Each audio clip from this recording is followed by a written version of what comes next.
What's up, everybody? It's Little Joker, baby. Let's get the show started. I'm live right now. Let me send out the invites.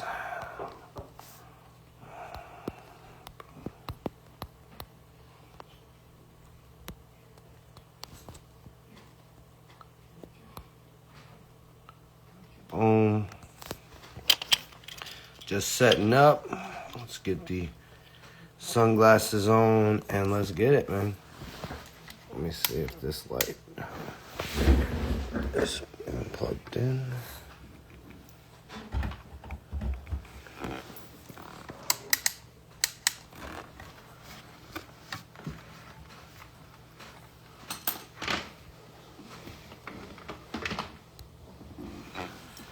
All right.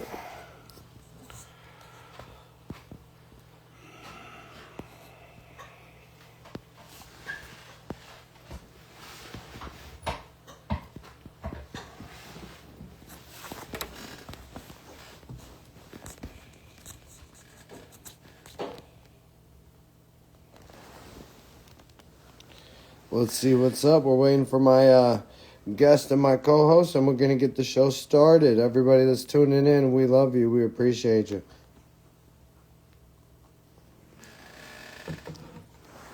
Is it on your Instagram, bro? Yep, on Instagram right now. Boom.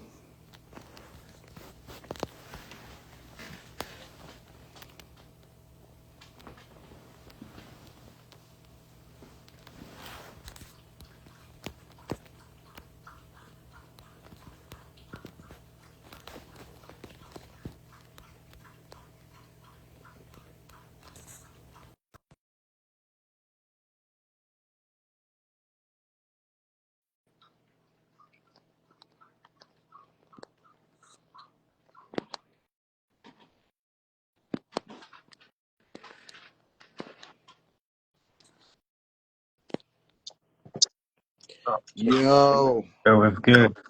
what's up, brother? How you See, doing, man? another day, chilling. Good, good. Welcome to the show, man. My co-host, man. Introduce y'all to the chat. This is NFT DEMON. Let's go. Good. You know how my catchphrase is. It's NFT DEMON. Yo, tell them, just for the people tuning in while we wait for Come On Man to join for the interview, a little bit kind of about your history, the content you've done, stuff like that. Oh man, it's a whole book. Yep. Mm. Yeah, that was the introductions. But yeah, I'm largest NFT artist, the third, what used to be the third largest chain for NFTs. Was political activist, ran for Congress twice. Uh, yeah, now I just do consulting for celebrities, Fortune 500 companies, foreign governments on different blockchain affairs. Yeah, keep it simple. Facts.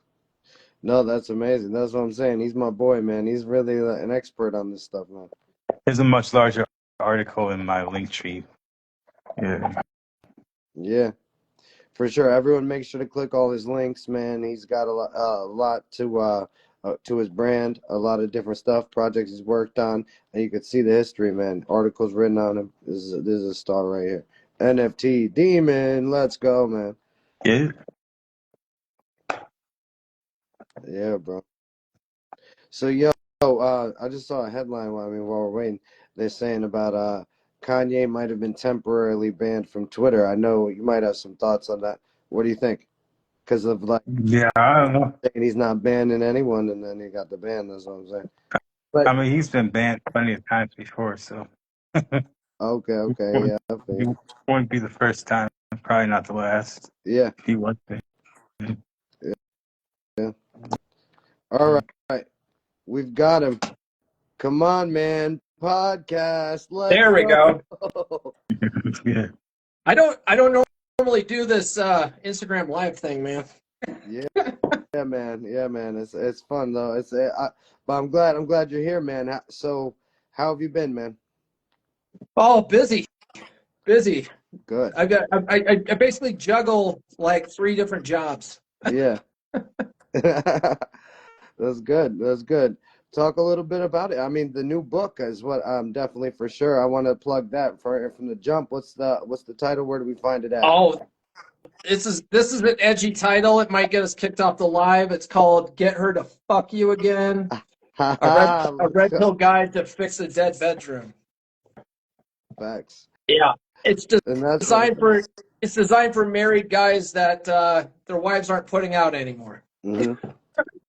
which Yeah, is a very sad common problem. You know. exactly. Exactly. And that's what I'm saying. I know that that actually is probably going to save a lot of men. You know what I mean? Like that type of stuff. And families too, even like with that. You know what I mean? Well, that's the goal, because it's a red pill book, and so it's funny Hmm. that it's geared towards married guys because we in the red pill space shit on marriage all day long, right? We're Yeah, like, marriage is a bad deal for men. Just don't get married, bro. And exactly. like I often say, don't get the government involved in your relationships, right? But there's millions and millions of guys out there that didn't get the memo. They pulled that trigger 20 years ago, and now they're in a situation where their relationship can be saved, their families can stay together. They just don't know how to manage that relationship. They don't have the skill set. So it's like, why can't we help some of these guys out? Why can't we help some of these guys, avoid a divorce situation? And because we Exactly.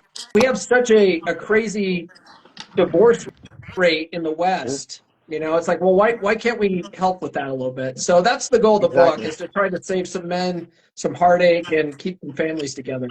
One And divorce, that's an no amazing matter cause. how, divorce, no matter how amicable it is, even if you all agree on everything, it's still a brutal process. Yeah. Even the most amicable divorces are brutal, so it's good to try to prevent that. Oh yeah, and a lot of guys don't even realize it. They don't realize the complete pain involved in a divorce. There's guys out there that are going to end up spending tens of thousands, if not hundreds of thousands of dollars in legal fees, in custody battles, in alimony payments, in child support payments, in having to divide up half their 401k that they spent the last 20 years building, Yep. having to lose half their physical assets like the property and housing, Yeah. and then not to mention like years, at least 7 years on average of just mental anguish that you have to get over. And so it's like let's try to prevent some of that a little bit, maybe if we can. It's not all avoidable. There's some situations where guys are in pretty toxic relationships because maybe they pick the wrong girl. They have maybe a Captain Save a Home mentality, and maybe she's just for the streets and she's out sleeping with all the guys in the neighborhood. It's not healthy to try to keep that together, but Yeah. a vast majority of marriages don't need to be they don't need to go through a divorce process. They can make it through. I like that. I like that, and it's because I definitely I'm fighting for my son. I'm a father's rights advocate. I share my story on that. That's part of the content I promote, and also what got me into a lot of this red pill content, where I had found like your content, seen some of your videos, and connected with you is it's just like these families. It's a terrible process on everyone, and it's like so many men I see like. Just give up on life. Like some people kill themselves, you know what I mean? Stuff like that. And it's just unnecessary, like pain in America that, like, so I see you're fighting for that and I support that. You know what I mean? Definitely. Yeah, and that's sadly another common thing that happens with men, right? They get zeroed out, they Yep. unalive themselves, Yep. and you don't see that with women. Yeah. Women they move on pretty quick, right? We call that the war bride phenomenon, where women are able to move on to the next relationship much faster than men. Yeah. Men love idealistically. We have that Disney fantasy of what a relationship's supposed to be. And so when that comes crashing down, we have a lot of ego investment in that, and some guys just don't know how to move forward. They think, "Oh, I've lost my soulmate, Yep. my one and only." It's like, Yep. it's like let's save some of these guys if we can. When Yeah. intimacy And that's is such an important part of a relationship as it is, yeah. like that's a key component for most people, unless you're asexual. Some people are born asexual, meaning they literally have no desire. But outside of that very small population, I think it's maybe like 2% of the population. Outside that very small number of people, intimacy is a vital component of a relationship, and so that is you can't really have a relationship without it because humans have needs. You know. Yeah. Oh yeah, sex is the glue that keeps a relationship together, and if without it, you're just glorified roommates, and that a lot of guys will delude themselves, going that when they're not having a lot of sex in their relationship, and when I bring some of this stuff up, they're like, sex isn't the most important thing. Those are the guys that say that sex isn't the most important thing, are the guys that aren't getting sex and they're trying to delude themselves, because it absolutely is important. A lot of people say communication's the key to a healthy relationship. It's not. It's a healthy physical intimacy where you guys feel connected. That's the key. Genuine burning desire is the key to a healthy relationship. Communication is good for conflict resolution. Yeah.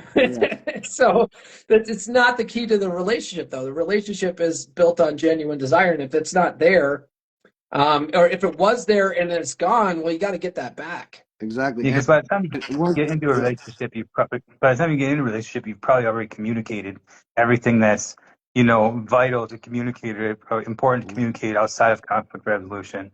Like you guys know each other well enough by the time you get to that point. So it's like there's not a whole lot more that needs to be communicated outside of conflict resolution. So I agree with you there. Yeah. Well, on top of that, too, men and women communicate differently. We tend to communicate verbally. We're very more rational speaking. What I say right now, I mean. When women communicate, it's all emotion based. It has nothing to do with the words coming out of your mouth. It's all about how your words and your body language and your tone make her feel in the moment. She's not even listening to the words coming out of your mouth. And that's why a lot of people do have a problem with communication in a relationship, is because we're speaking two different languages to each other.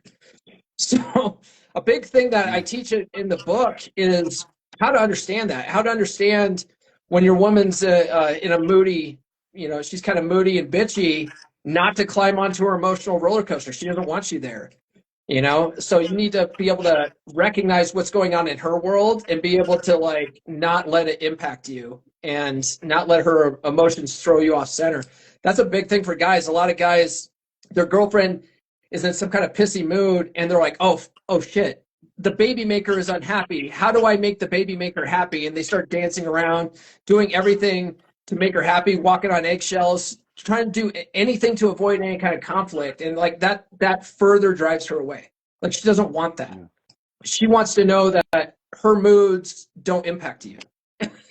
So that's one of the hardest things I think for guys to understand, because guys get so pissed off real easily.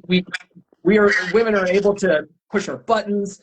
They're able to do all sorts of shit to get us thrown off center. And so once a guy learns how to handle all that kind of stuff and not let her affect him, that's when you start seeing their relationship get better.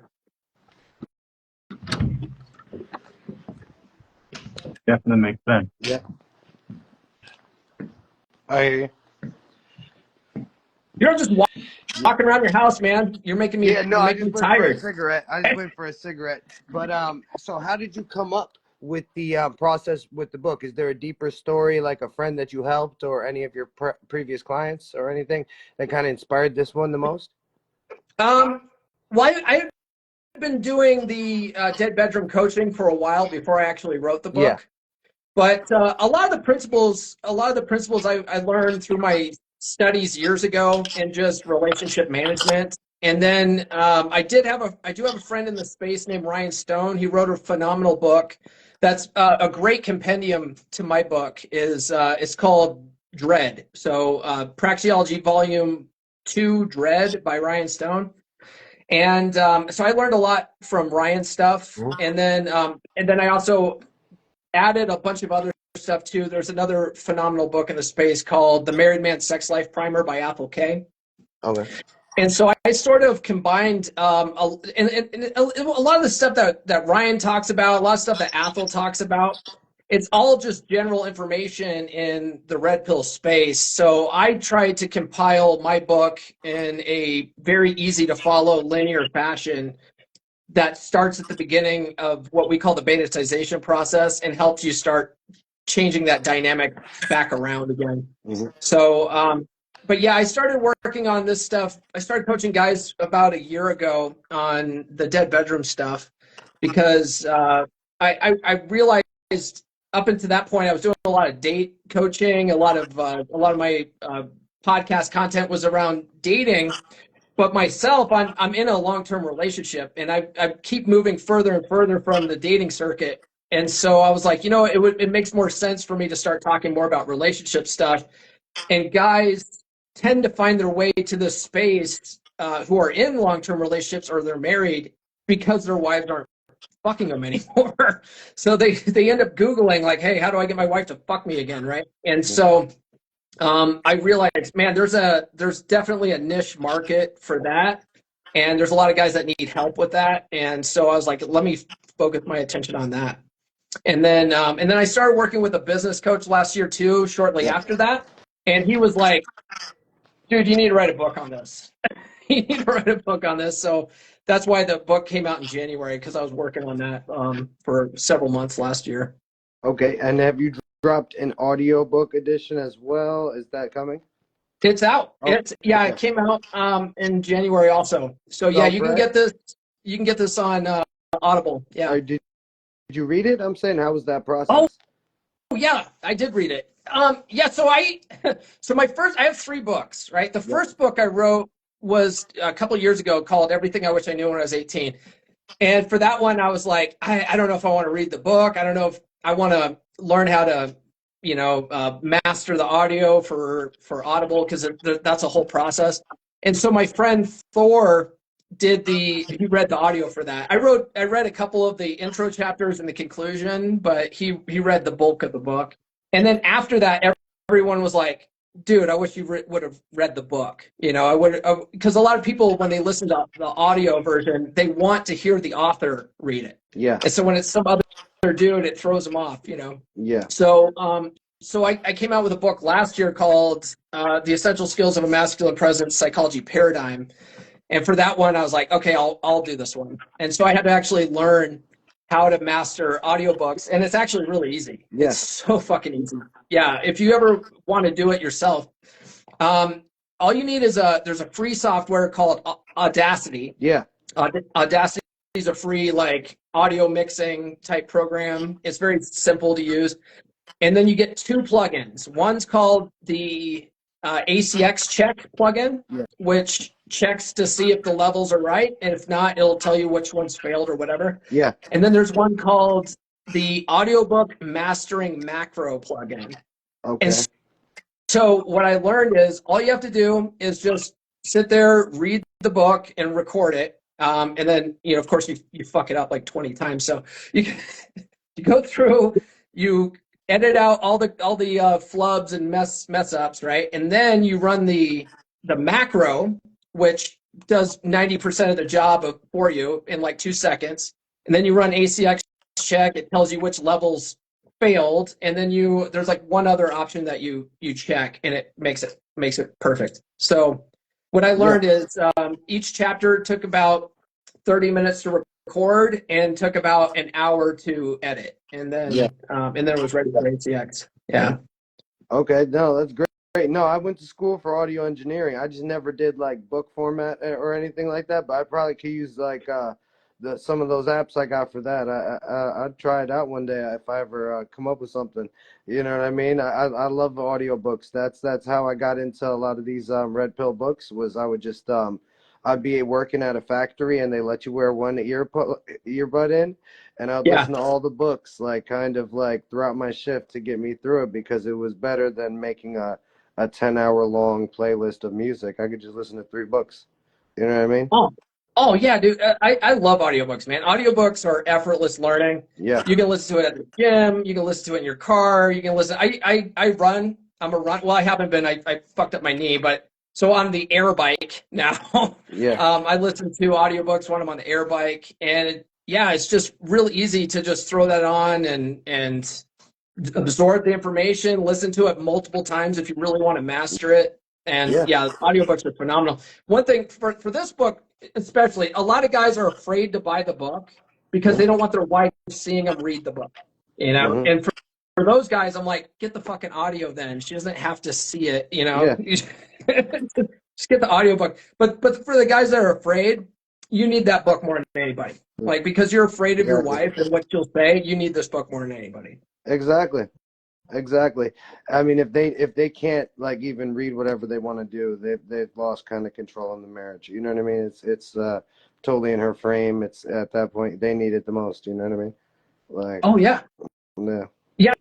I And agree. that's a lot of guys. They're afraid of what she thinks. They're afraid of making her upset. You hear guys all the time talk about how I need a girl that brings me peace, you know. And what you have to understand is that women will never bring you peace. They will only bring you drama.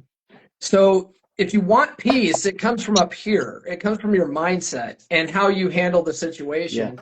Once you get this down and you can handle your girl's shit tests and stuff like that, you'll have your peace, you know. But Yeah. it all comes from up here and how you lead that relationship. But most guys don't want to do that work.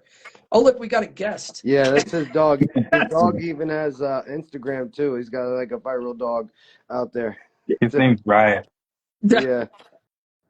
He is, He does little Instagrams with him. I mean, that's cool branding. If you can, I never thought of it. I got a little dog. I might make them an Instagram too.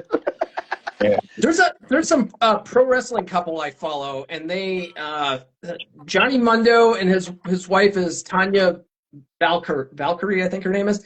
They have a fucking Instagram for their dog. It's like some kind of Yeah. bougie little shit dog. Yeah. Yeah, that content gets views too. I mean, hey, why not? They double dipping the incomes, different brands, different channels. There you go. There you You go. know, Get a sponsorship for Jeez. the dog, like from Right? Milk Phone.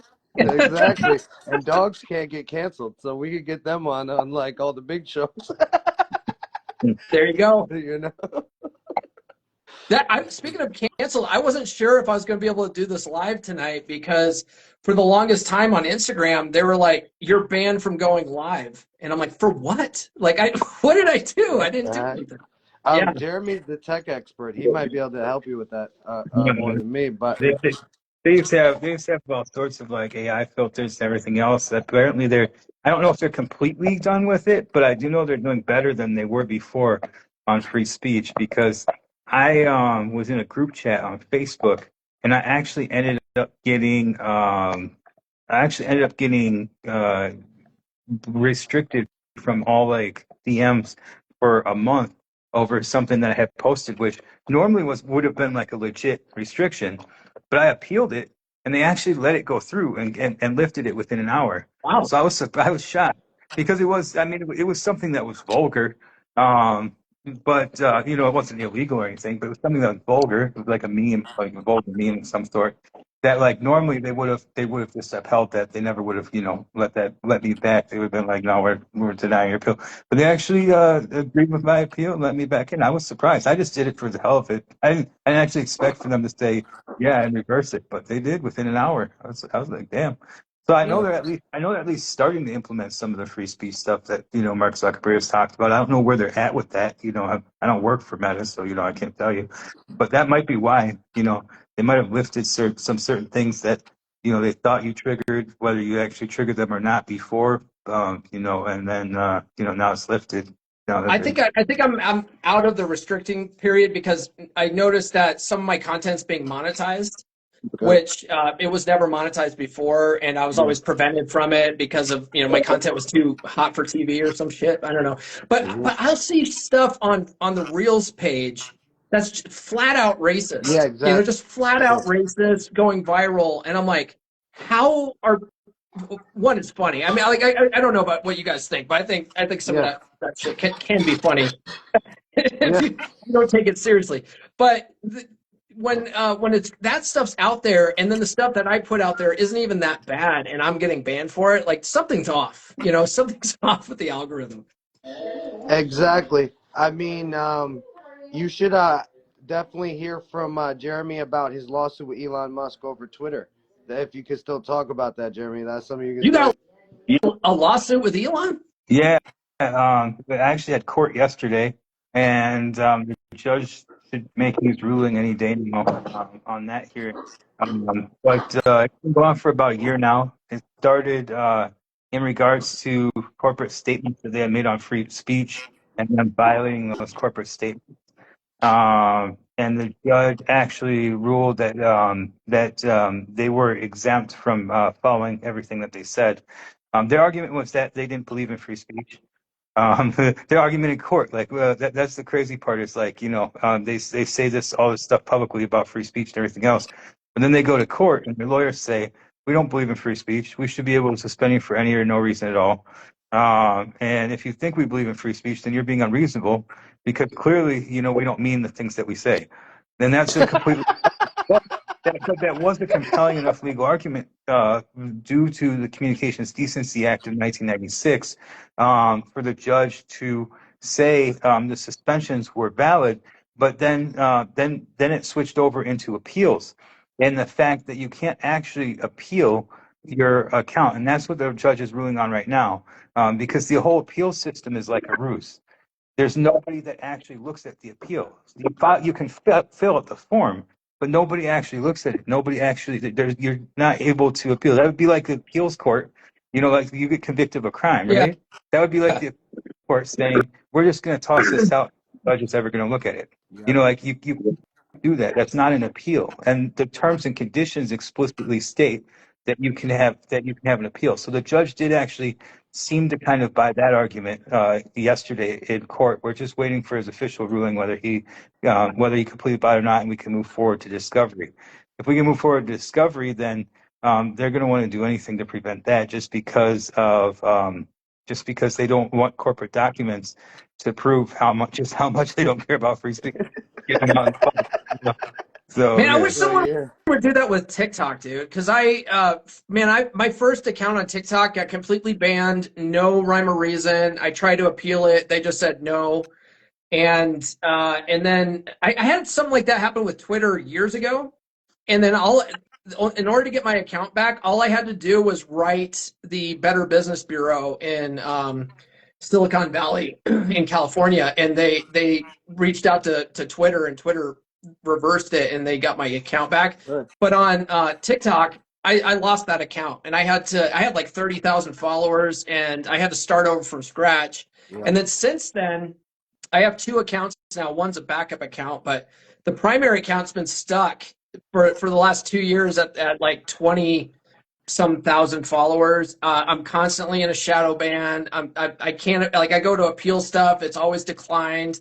There's no rhyme or reason for any of it except for clear bias against the content. And I've toned down my content considerably too, and I still get stuff that doesn't make the For You page.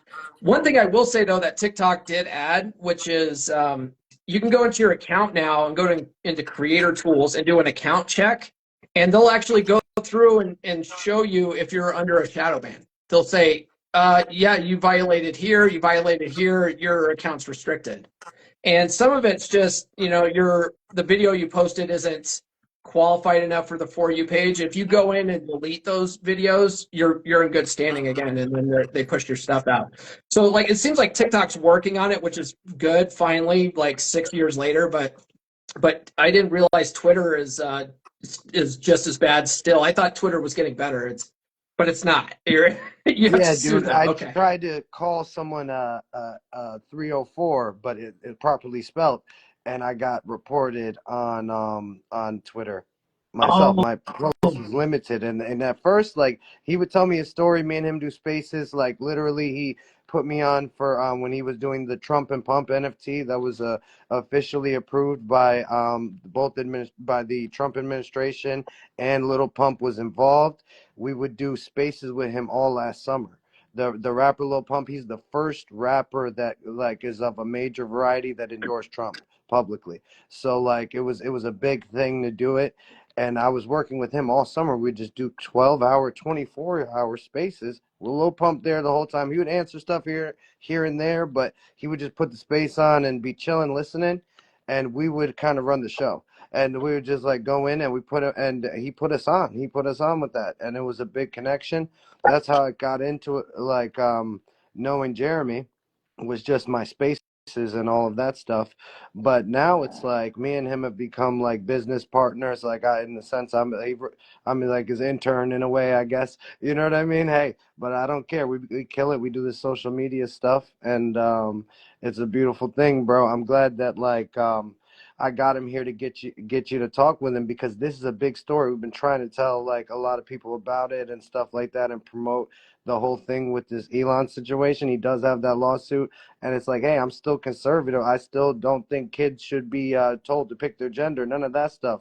But like, this is an issue he's got, and it's a viral moment. But I'm glad we got like to like get it out there on a big show like you've got, bro. And I feel like you feel it too. It's like the limitations that we get, the censorship, even on the apps that are promoting that they don't censor, they still do. I saw Tommy Sotomayor just lost his channel the other day, and I got a new one recently. I follow him a lot. He does a lot of Twitter shit, and I'd recommend you get into the spaces with us anytime you want to. We're starting to work with, I don't know if you know of Dean Neal, who's called the traditional bricklayer. He's running for office in Britain, and like it's like a lot of people politically, they're active on the Twitter social media the most, you know what I mean, or crypto, or other than that it's just red pill, you know what I mean. I got some couple people I've done spaces with, Pearl, with Nuclear, like we're in like a circle together. We all like all the same stuff. Their main guy they go with on spaces is my same main guy, this guy Luffy. I don't know if you know Luffy from Twitter. I know Luffy.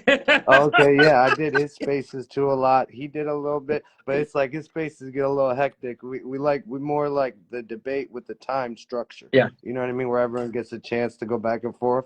But sometimes I go in there just to have a fun talk. It's like going to a local bar in a way. You know what I Yeah, mean? yeah, yeah. Yeah, That's how Luffy's I funny. feel. I think Luffy's on his like eighth X account now. Yeah, exactly. He gets banned Like all the time. I And don't I'm know why he gets banned, and it's like supposedly it's like Dude, all the free he speech. posts flat out, Yeah, yeah. porn on his stuff though, you know. Oh and I mean yeah, I'm that part. But Twitter says they're pro porn. You Right. know what I mean I'm I mean? like and I'm not like super partisan. In fact, both parties actually hate me because most of my platform is things that both sides agree on, and they don't want you talking about those. Um, as a candidate, the parties really don't want you talking about the things that poll 80+% in the country. And my main platform is that let's focus on that stuff and then bicker about the rest of the stuff later. Mhm. So obviously the parties hate it, but the people love it. But either way, I do believe heavily in free speech. Before this lawsuit, I had won numerous lawsuits against the police on free speech, and different government entities on free speech. So I've spent most of my adult life protecting the First Amendment and standing up for the First Amendment. So that's something that just comes naturally to me. And when people are like, "You're crazy to sue Elon," and I'm like, "I don't really care." Yeah. I've taken, I've gone up against entire governments before, but what's Elon gonna matter?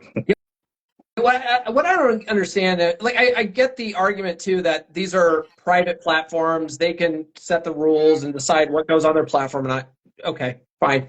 But on the other hand, too, I don't understand why they wouldn't just freely make it available. We have block buttons for a reason. If you Exactly. don't like what someone says, fucking unfollow them, right? Unfollow them, and if Yeah. you still push their content, block them, right? Like it's up to you.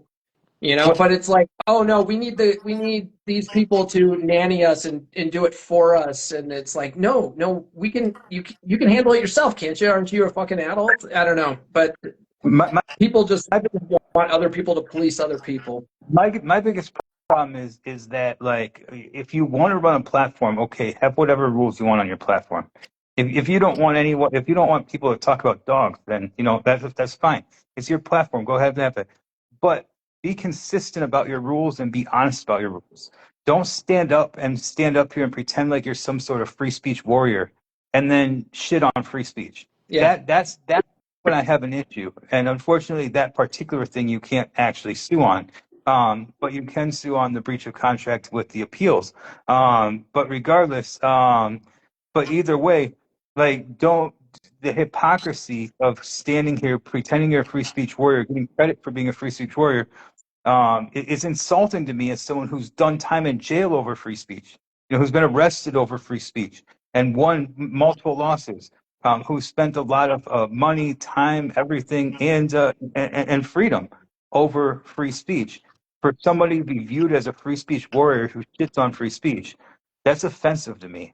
And so, that's why I was like, someone's got to do something about this. Yeah. Yeah. What always frustrated me too is usually one side of the political spectrum gets to say whatever the fuck they want to say, and they get carte blanche. You see that on Facebook. You see that on TikTok, and then the other side of the political spectrum, their shit gets censored, it gets squashed, and there's a lot of that going on too, which is it's not free speech. It's free for this small popular group, right? Yeah. And that kind of shit pisses me off. The inequality of your freeness.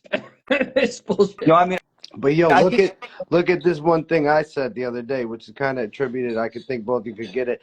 Is I said this, and I believe it is really true. On both sides, there's some fucked up shit. If you go like this, that that the wife guy type of Republican and the let me bring my wife's boyfriend type of Democrat, to me, they're equally annoying. That was the post I made. Fair enough. Yeah. You feel me? And I feel like everyone could get that. It's the masculinity. Is missing in society. You know what I mean? And that's I feel like it can relate to that as well too. You know what I mean? On both sides, there'll be this guy like, oh, well, I've got my wife. I've got to ask her if I can play Xbox. It's like, bro, you gotta ask her to play Xbox with me, man. That's bugged out. Yeah. And then if it's like if I gotta see you be cucked in public, it's like that's the other end. That's the liberal. You know what Those I mean? guys need this book. Yeah, I It'll know. teach you how to get your balls out of your wife's purse. Exactly. I thought that'd be a good book plug moment. Yeah. I'm actually a free speech absolutist. I think as long as it doesn't violate the law. Obviously certain things that violate the law, like you should have repercussions for saying. But as long as it doesn't violate the law, then you should be able to say whatever you want. But you should also be held accountable for what you say. So people can make judgments on you based off what you say. And that's their prerogative, and they can block you and decide not to listen to you based off what you say. Exactly. That's fine. But you should be able to say whatever the fuck you want, in my opinion. And there's a lot of things that I won't say, even though I will support someone else's right to say it. Yeah. Just because I don't want to say that about myself. I don't want to say what that would say about myself. For instance, like racial slurs, I generally avoid saying because I don't want to be viewed as a racist. But I do agree with someone's right to free speech to be able to say those themselves. And I agree with my right to maybe not want to associate that heavily with that person. Yeah. So, well, I will say I love racist jokes, but I'm not racist. I find it funny. I'm not gonna lie. Comedy's one thing. I'll say anything that's racially stereotypical that's somewhat accurate is always fun. It's always I don't care who you are. It is. It is. When it's a black dude talking about a white guys and how all white guys are fucking accountants or something like that, I'm like, yeah, that's pretty funny. I mean, we're not all accountants, but or white dudes in the South fucking their cousins, that's yeah. I mean, they do though. The white dudes in the South do fuck their cousins. Or us Spanish guys getting beans, man. When they talk about that, like you want rice and beans. That was the hardest part about me being carnivore. Is every day rice and beans. Now it's all just carne asada. Yeah, I was like, oh wait, I got to make a cheat meal. That was my cheat meal, rice and beans. That's fucking funny though. But you know what though? Everyone loves those rice and beans. Like everyone loves Mexican food. Yeah. Yeah. San Diego, so I'm right by the border. Like Mexican is, Yeah. we got the best Mexican out here. Oh, what part of San Diego? I used to live out there. I'm in University Heights. Say that again. University Heights. Oh yeah. Oh fucking Lucha Libres is like right in your neighborhood there. That's a fucking awesome Yeah, Mexican restaurant. yeah. Isn't that on El Cajon? I think it's on El Cajon Boulevard. Yeah, It, I think it's hold on. Now I got it because I go to I've I'm been gonna down there do like a another bunch of times. cigarette. Hold on. Lucha But yo, no. Libres Sweet. University Oh, University Avenue. Yo, do you Heights. know what, bro? What I was thinking, I don't know if you guys, either of you would be down for it, but I'm kind of seeing a vision right here of what if you guys collabed on a book, bro? Because he has a crazy story. If you've looked at his Wikipedia and stuff, my boy, like he has a crazy story. You're an established writer. You've got several books out. Would you be down to do that, something like that, maybe, or no? I don't think I want to write other people's books. No. Okay. It's a lot of work writing books, man. Yeah, Yeah. so Lucha Libres is off of University Oh, Avenue. it's not, yeah, 3016 University Avenue. Yeah. yeah, it's pretty close. Yeah, I'll have to go try it out sometime. Oh, dude, you got to go in there and then you got to sit at the champion table because you'll feel like a fucking luchador. Oh, here's a good question we could ask you. In San Diego, where's the best places to meet lovely ladies? Since you've got the history, you know you're a pickup artist, you know in your past or whatever, and all that. So Well, that's the thing is, when I was in San Diego, I was married. yeah, that's what I'm saying. Oh, okay. I was I'm married saying now in San Diego. with hindsight, with your knowledge of game and all of that stuff. That's what I'm saying. So when I first lived out there, I wasn't married, and so I met my wife when I went home on leave. But honestly, shit, when I was that age, we were always down in Tijuana. Like we would go down to Okay. Tijuana on Wednesday nights. We'd go down to Revolution Avenue, and we go to like Senor Frogs. God, there was a couple of places we went to where it was like you paid a cover charge and then you drank free all night. And but Wednesday night was always college night. That was the best place to meet girls before I got married. But that was also because I was underage, right? Yeah. So I think I would say the Mission Beach area is really good. I would say at that time Mission Valley, like in the two different malls in Mission Valley, were good places to meet girls. But like nowadays, like people don't go to the malls that much anymore. Maybe Yeah. still Mission Beach. Yeah. The problem with Mission Beach would be better. Pacific Beach and like Gaslamp Quarter. The problem is like the music is always too loud, so you can never get a conversation in with that girl. You Yeah. know, like so you'll have a lot of hot women around you, but that they can't hear you because the music is so loud. Yeah, when I You was got to dating, be the hot guy in the foam cannon at that point, don't you? You can't bring someone up if they can't hear you. when I when You I was when I was dating Red Pill chick, she had never been to a club, and so I took her out to San Diego with me one time for business, and I was friends with a gal who did promotions for like one of the nightclubs in downtown. So I reached out to her and said, what's the best nightclub to take her to? And she's told me, I'll go to this one place. I was like, okay. So I took Red Pill Chick to this, and I hadn't been to like an actual nightclub since like my early 20s, right? And at this point, I was like fucking 38, I don't know. So I went to this nightclub and I fucking hated it. I realized at that point I'm old, right? Like I'm like when the music's too loud, you're too old. That was me. I was like, this is too fucking loud here. You can't even have a good conversation. Like these whippersnappers, you know. So.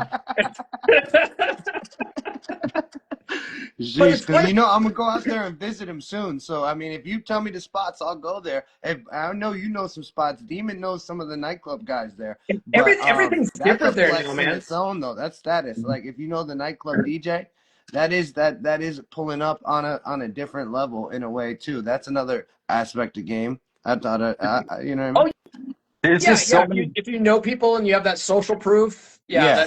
that gives you San status. Diego's Yeah, just that's all got so good. many different. San Diego's just got so many different areas and vibes to it, like all over the place. Like it's just like every place is a different area, a different type of vibe. Yeah. Yeah, I'm trying to think. Fuck, yeah, and my wife and I, we didn't really go out to a lot of clubs. It was always like we go to like we go do activities, right? Like bowling or go to the mall and whatever. We didn't go to a lot of like clubs. We go to we went to the Comedy Store one time. We had a friend that was a stand-up comic, gave us tickets to the Comedy Store there in La Jolla. But as far as going to clubs and stuff, I'm not your guy anymore. Yeah. No, I feel you. I feel you. But I know you'll be able to identify where is a popping spot and per se, like just by game, like and experience, and like you know what I mean. That's those things that are definitely valuable. But yeah, no, I'm definitely because I'm planning on going out to Cali again soon and stuff like that. So when I do, I'm definitely gonna check in with my boy. I'm like, if you got any strategies for me and stuff like that, because I know you kill it. I've seen your show, man. I know how you understand this stuff. I'm like, hey, I'll always be the type of guy that's trying to learn from the pros. You know what I mean? Yeah, he's right though. Like downtown in the Gaslamp district, there's all sorts of bars and clubs and stuff like that. There's Yeah, chicks walking around there all the time. yeah. That would be a good place. So, oh shit, Seaport Village. Seaport Village, like during the day, if you want to do day games, Seaport Village would be good for that. A lot of Okay. tourist chicks would be there. Yeah, Yeah. Now, you what do you can think of you that can kind get of a big ass content? margarita too and walk around with it. Oh, you can have margaritas and walk around with it. Then that's definitely a Yeah. party area right there. Oh my gosh. Wow. Yeah, I thought that was like only in Vegas or something. but they don't do that at night. But you got to kind of stay within a certain area ish, but not really like it's a really big area. Because you Yeah. could go all the way up to like USS Midway from Seaport Village with your margarita in your hand, no one's gonna say anything. But like if you start walking, outside, like the other direction, then you might have an issue. Yeah. Yeah, Sounds like an adult Disneyland. Vegas basically. Vegas is more of an adult Disneyland than San Diego is. Okay.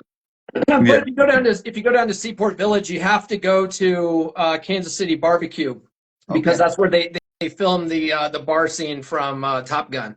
Oh wow. Okay. So I'll get some viral moments there. That would be lit. Yeah, That would be awesome. that's a fun. I used to hang out there when I was in the Navy a lot. Okay. Okay. Nice. Player. I love it, man. Yo, so how's it been going with your podcast, man? I've been watching your stuff here and there. I see it popping up. I follow you. So, what's new coming up this month? What's kind of been the best highlight so far since like kind of we last talked too? Oh, good question. So my content has been moved more towards the relationship dead bedroom stuff. Yeah. But I've had some videos start, picking up traction. And I say picking up traction. It's really hard to compete on YouTube. But man, I had a video the other day talking about what if you outgrow your wife, Mm. right? And it was Yeah. it was actually a clip from my longer podcast. It was about 10 minutes long, but it's what I talk about in the last chapter of this, which is you go down this path of self-improvement. You lose all the weight, you get jacked, you start, working on your game, you work on your frame, Yeah. you get your money in order, and Yeah. now you're a legit attractive guy that other women are noticing when you go out and about, and your wife just won't get on board. Like she just stays where she's at. She doesn't find any inspiration in what you're doing. She does not come on board to the program. Well, at that point, she's holding you back. Now, like you started at a position where you're just trying to get her, to love you again, right? And now you're at a position where you've outgrown her. Well, now you have to make some tough choices because life is too short, right? Yeah. And so anyway, I talked about that in my podcast and I clipped it, and oh my God, dude, the TradCons just fucking went ham in the comments, like talking about, no, you never give up on her. Like you try to help her. And it's like, you guys are taking it all out of context because the whole part of this video, the whole entire like full podcast talks about you are doing this thing to try to save your marriage, right? Yeah. The last part is she's not getting on board. Yeah. So you've tried to help her. She's just not doing it. Now what do you do? right? Who Exactly. just live a life of misery because she's too lazy to get on board? Yeah. No. No, now Exactly. she's a boat anchor holding you back. So that's what I was talking about. But because they only caught that last little bit, they're like, "Oh, you're just talking about, oh, you just fucking dump her for no reason. Like, you help her, bro." And it's like, okay, like go watch the full episode and then come back here. But no one wants to do that because we live in a too long didn't read generation. You know, Exactly. they But hey, they live that'll get life them based on TikToks and stuff. exactly. But that'll get them getting them comments up. I'll tell you that. Hey, comment all you want if you want to hate comment. That's where I got because with Twitter, it's just like that. When I go under certain posts, if I even say Ben Affleck's my favorite Batman, I got 1,000 people wishing I'm dead. You know what I mean in the comment. Yeah. Well, you know what? You know what? That is an excellent learning moment for a lot of guys when it comes to mental frame, right? Yeah, Because if you make a comment like Ben Affleck's the greatest Batman, which I agree, Batfleck is fucking rad, right? yeah, But if that my statement, my opinion pisses you off so much that it forces you to stop what you're doing to fucking now I gotta fucking hate comment you. yeah. Now you're operating in my frame, Oh, right? someone disagrees with you in the comments. Right. Someone disagrees with you in the comments, Joker. Exactly. They That's think what Michael. I'm saying. You see, that's how you get the comments. It's something polarizing. You say something where it's you either agree or you don't agree. But either way, they're either going to support me or hate me, but I'm speaking my mind. Yeah. That's why I'm like so into this free speech stuff. Is it's like, because it's like, I want to say how I feel. And if you agree, mess with me. You don't, you don't. You know what I mean? Oh That's man, that. I have a video that's viral on Instagram right now, and it's a picture of Taylor Swift, and it's got my tweet that says she's got 600 songs about guys leaving her and 0 songs about blowjobs. 4 million views, right? 4 million views, and people are either loving it, going, "Oh, she gives toothy head" and all this stuff, Yep. or there's people calling me an incel, all this stuff, and it's great. They're fighting with each other in the comments, and I'm just Yes. like, keep doing it, keep talking, man. Go And I right don't ahead. give a fuck. I have people that will DM me from that, call me whatever names, they call me a loser, a fucking troll, and you Let fuck. him say And it. I'm like, Right. you realize that Taylor Swift's not gonna fuck you, right, bro? Yeah. Like you realize that, right? She It's the doesn't know white you're. knighting. She doesn't know that you're defending her honor. You know that, right? Like, but I Exactly. just think it's funny. I'm just like, she's not Yo, gonna fuck you, bro. exactly. And then, yo, we got Cobra Commander said going to block all of you for praising Batfleck.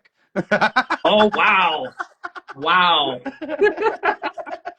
Yes, Taylor Swift is so fucking mid, bro. Hell yeah. Yeah, man. Yes.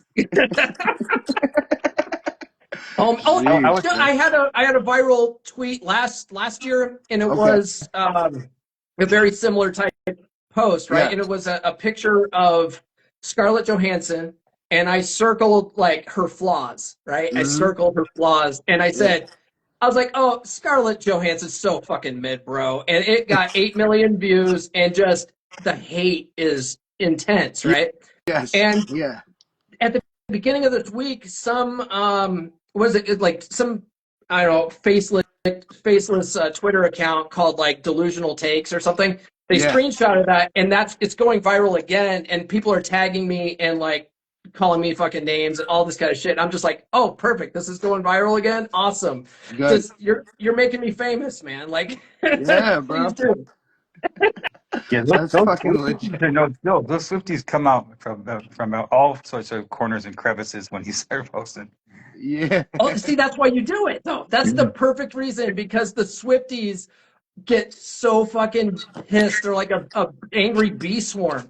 It's Yeah. like awesome, and your post will immediately go viral. It's great. It's just a pro tip as a content creator. If you Yep. ever No, want some that's cheap why heat, that's why I yeah. post Drake songs and stuff on my posts is because I know the Kendrick fans get the same way. It'll be like 20 hate comments saying, Drake, oh, you listen to Drake? You're a pedophile. You're all this. You know what I mean? It's like that whole stuff just from their rap beef. Their fans go extreme too. It's the same thing as like I said about this like whole comic fandom where they go crazy. You know what I mean? Certain subjects, they just make people, if they're really fans of it, probably like that with sports too. I might have to just start like maybe even getting into sports content or some shit. It's Just like like that with because that's actually a crypto. big It's community. like that with crypto. Like Yeah. if you know like which projects people are really passionate about, Mhm. and you just shit on that project, people are gonna swarm your fucking. Yeah, and that's his whole thing on Twitter. There'll be a different crypto creator every week, and he's like, "This guy rugs. This guy's a rugger." Million angry hate comments immediately. So speaking of crypto, do you know Miguel? Yeah, Miguel and Charlie Miguel Salas, Miggy. from Yeah. Dollar Cost Crypto. Oh Miguel Munoz. no, I don't know that Miguel. Oh, No. okay. I sent him his account because I know he was on Fresh and Fit and stuff like that. So I sent him his account, but I don't think they ever connected. I know he's in some groups with me, just because like once you like big in the crypto scene, you're added all these different groups. So I've seen his name in different groups, but group chats and stuff. But I don't think he talks much Oh, okay. not in the Yeah, different group he's a chats. busy guy. He's out in Vegas. He's in the red pill space. We run in the same circles. He's friends with like Rolo and all the Rule Zero guys, and like really they're the only guy like the crypto bros that I really know in the space. Yeah. So, And isn't Nuclear part of Rule Zero now or something? Or like he was like a co-host or what was the exact yeah, show? Nuke's a panelist. Yeah. Yeah, that's what I was saying. We know Nuclear. We've done some spaces and group chats with him too on Twitter. He's in the Twitter spaces all the time in Luffy's room with us and stuff. He doesn't too much do Luffy's rooms because it's like me and him. When we do a show, it's like a time debate. We don't do the crosstalk stuff. But me, sometimes I like to scream over people in debate. I'll go in a real debate with them, and that's what I love about Luffy's spaces. You know what I mean? It's like a polarizing thing too in and of itself. It's nothing against Luffy. When we do got Luffy in a chill space where it's like a debate show, him and them are friends. They be chilling. It's different formats, different people. You know what I mean? Oh yeah. Luffy's an interesting cat, because he's very almost on the black pill spectrum of Yeah, MGTOW, where he's like, oh fuck all women, I'm just gonna get prostitutes. yeah. That part. He's That part. and he goes hard on the prostitutes now. It's so fucking funny. Yeah. Yeah, I will say though he does tell like me like to level up. He helps me support my music stuff like that. So it's like I would say he's like a good person on a 1-to-1. But yeah, you're right. I'm not black pill like that, like into Yeah. that type of stuff. I'm more like father's rights and like pickup, like you know what I mean, type stuff. Like I told you what really got me into this stuff is I had read The Game by Neil Strauss and it changed my life Yeah. seriously. And that's when I found Fresh and Fit and I found Rolo and I ended up finding your stuff. I started watching a lot of Modern Life Dating. I started watching a lot of other creators as well, like just nonstop really red pill. It's like whoever was like even kind of red pill, I would be like checking their stuff out. You know what I mean? What's the most red pill thing though about the game, about the book, The Game? It's not even the What? pickup artistry shit. It's not even the pickup artistry shit. It's the fact that all those pickup artists wanted a deeper connection with women, Yeah. but they could never have it because all their stuff was a facade. It was all just, tricks to get women in bed quickly. And they would target specific women that would be more susceptible to their pickup artistry bullshit, right? But then they would totally simp for these girls and totally go all in. And these chicks would get scared away because they didn't have any relationship skills. Yeah. Which is that's probably the biggest red pill out of that, And actually, I think Neil Strauss's second book is called like The Truth or something, and it's all about his exploration of various, sexual lifestyles, of polyamory and all this kind of stuff, and then realizing that he just wanted a monogamous relationship at the end of the day. Yeah. It's kind of funny. And that's what I like about a lot of the red pill books, that they will kind of go more deeper into like how to stay in a relationship, how to maintain a relationship, how to have that type of stuff. Is like I think even was it Rolo said it's like game starts after marriage? Didn't Rolo say that, right? It's game Like, on hard mode. yeah, Yeah. yeah. You know what I mean? So it's like that kind of stuff. That's what I like about the red pill concept. Well, a lot of people don't even realize this because they take everything in sound bites, and so they even hear Rolo's stuff, and they think, oh, red pill's about hating women, and Rollo must hate women, and we're all incels. Rollo's been married for almost 30 fucking Yeah. years. Like, he's married. Yeah. So a lot of people don't realize that. Like, no, man, and we're not anti-relationship necessarily, right? Yeah. We're what red pill really is intersexual dynamics. It's, the study of sort of women's psychology, really, and it's like, it is what it is. It's not good or bad. It's not evil. Like, women aren't evil for this. It's just, this is how things are. Do with it what you will. You can take, the understanding of this knowledge and then hate all women for it. It's like, they can't even help it. I don't know why you're hating them for it. Yeah. Or you can take it and understand it and be more strategic in your relationships and probably have more healthy relationships, right? It's just Yeah. whatever you want to do with it.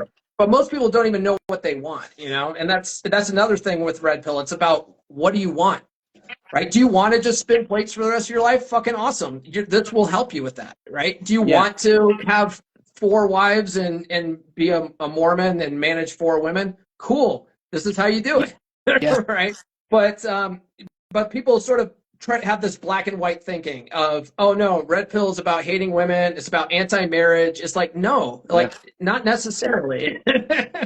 Right? You know what I'll There's a say whole from subgroup of it? married red pill Yeah. guys. Exactly. But I'll say, like, after learning the red pill stuff, it changed, and as well as understanding it, that I'm looking for a certain thing. I didn't really think like that, like, in my youth. Like, I was like, I guess, in some ways, like, kind of a natural, but the thing is, having like a kid and then the family court process, it made me look through. It's like, yo, let me read the game. Let me what's the by the book way to do this? You know what I mean? And I realized, like, I had a lot of that aspects of a natural, but learning it by the book, and then further reading like red pill stuff on actually intersexual dynamics, on behavioral psychology, on stuff of that nature, art of war, art of seduction, all these books, like, you know what I mean?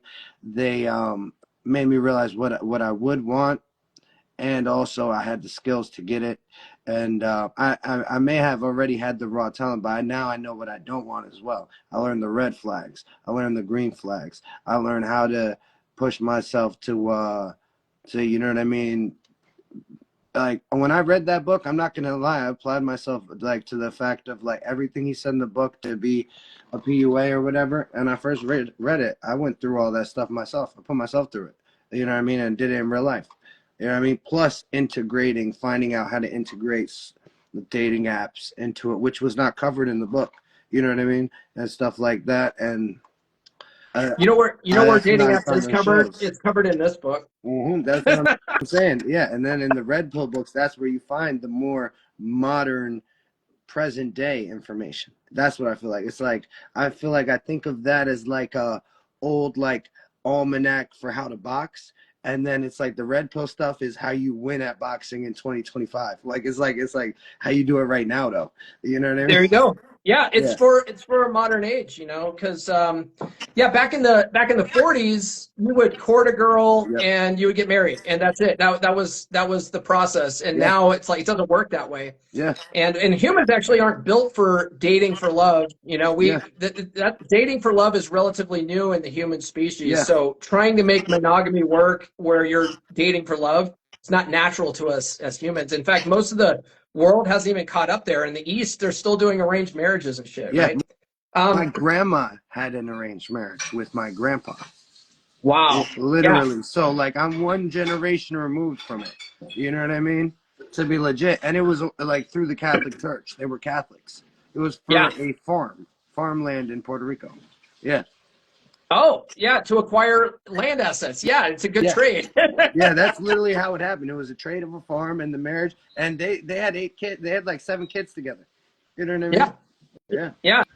That's fascinating. So, I want to touch on one thing that you said, right? Like, a lot of this material will help you almost filter out the women that you don't want, right? One of the things Exactly. that I wrote about in my first book, Everything I Wish I Knew When I Was 18, I have this here. I call it the contenders list. Okay.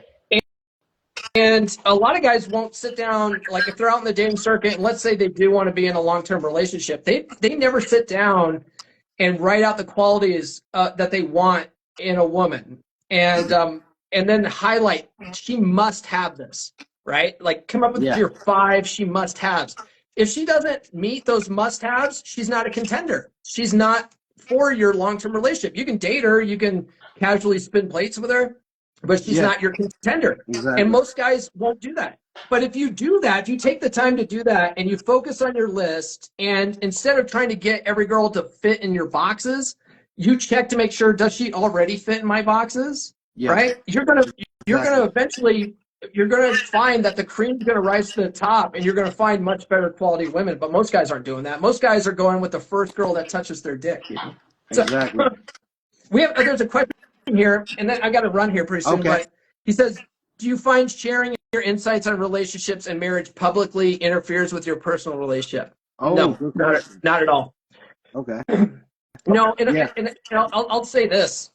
When I was first doing this, when I was first Yeah. podcasting, I wasn't in a long-term relationship. I was dating. If you go back to the early episodes, there was a gal I was dating at the time. She was on 2 episodes, and I called her Marine Corps Yeah. chick. And Marine Corps chick fucking hated this stuff, right? She hated red pills. She hated all this kind of stuff. But the thing is I do this publicly, so Yeah. I can't hide that, right? But 99% of you guys out there, if you learn this stuff, don't be talking about it to girls. You can't red pill women, you Yeah. know?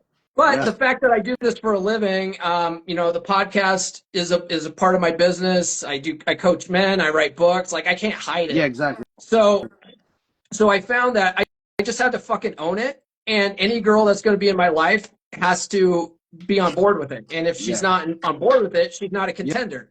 Yeah. And so my girl, I call her Nurse Chick. Nurse Chick loves this shit. She's my number 1 fan. She tunes into every live stream. She's like usually the first one in the comments.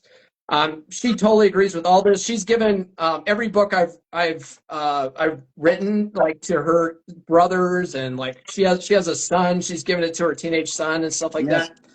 that. So she knows, she actually believes what I sort of promote. Yeah. And so she's totally on board with it. That's amazing. That's good. And I think it becomes a status symbol because you're now a podcaster.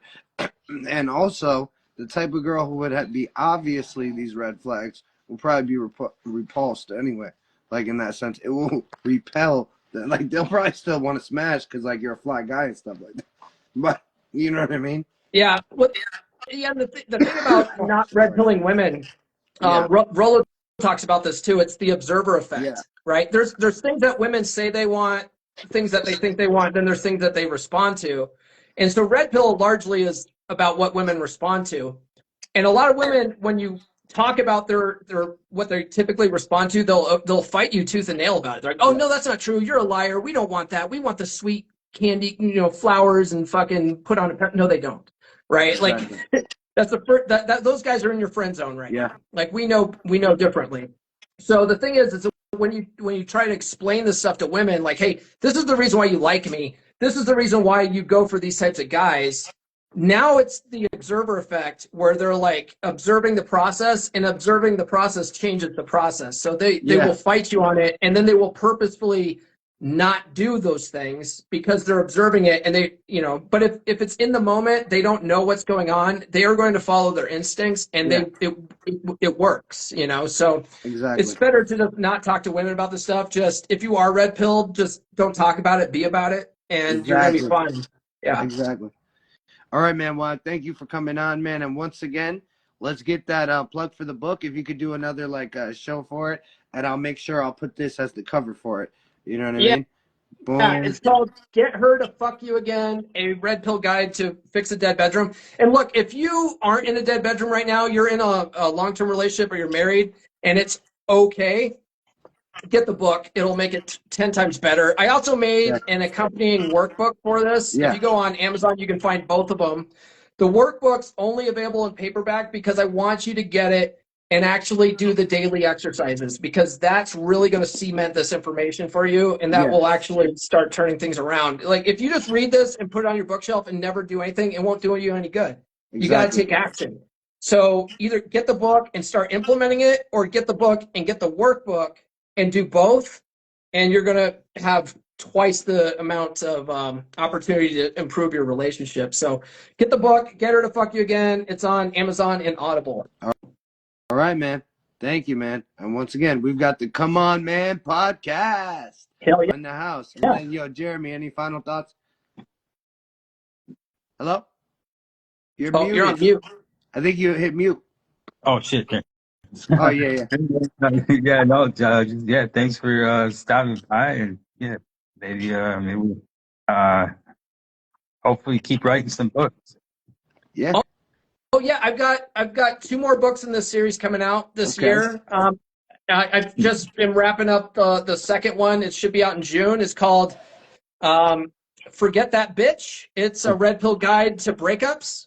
And then the next one that's going to be coming out hopefully in December, as long as I don't get sidetracked. That one's going to be called Keep Your Bitch, a red pill guide to relationships. And so all 3 of those, and then each one's going to have a workbook with it. So I got lots of books in coming down the pike. Nice. Oh, man. All right. A box set.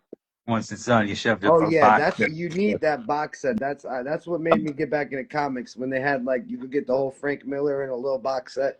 You know what I mean? The whole series. I think I'll be able to do that with Amazon because I'm organizing together in a set, and I think they will allow me to box set them. So yeah, I think they'll be available in a box set. Let's get it. That'll be great. No, man. All right, thank you, man. I'm definitely gonna read the book, and I'm gonna message you. I'm gonna tweet it out. I'm gonna share it, and I'm glad that I got to work with you again on a nice little stream and post this to YouTube. You could post it if you want to. Any clips of it, all rights. I'm saying it formally, and let's put it out there, man. Let's see where we go with this interview. This was a great one. All right, sounds good, man. All right, brother. Peace. Cool. Good night, guys. Night.